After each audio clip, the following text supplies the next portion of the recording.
Samantala, mga nakabinding programa at proyekto ng lokal na pamahalaan ng Bamban, Tarlac tututukan daw ng bagong acting mayor.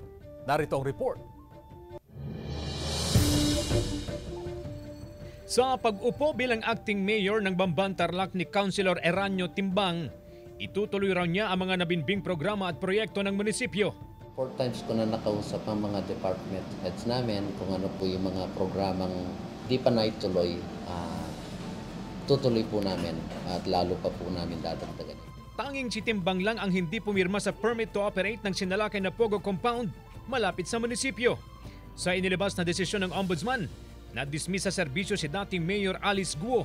Suspendido rin ang Vice Mayor at 7 iba pang konsehal ng bayan. Kakayanin po namin. Sa part ko po mahirap.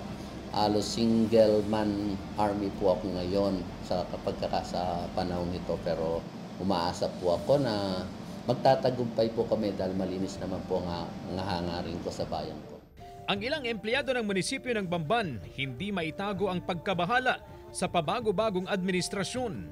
Okay naman po kami mga empleyado, although we have this konting mga kaba sa dibdib kasi at saka mga queries dahil nga for the past few months is iba-iba yung mga umuupo natin bilang mga local chief executive. Samantala, bubuo raw ang Department of the Interior and Local Government ng komite na sasala sa mga aplikanteng pupuno sa mga bakanteng posisyon sa bayan. Ang screening committee ay binubuo ng Undersecretary for Local Government ng DILG, Regional Director ng DILG, 3 kinatawan mula sa civil society groups at ang President ng PCL sa Tarlac. CJ Torida, One North Central Luzon.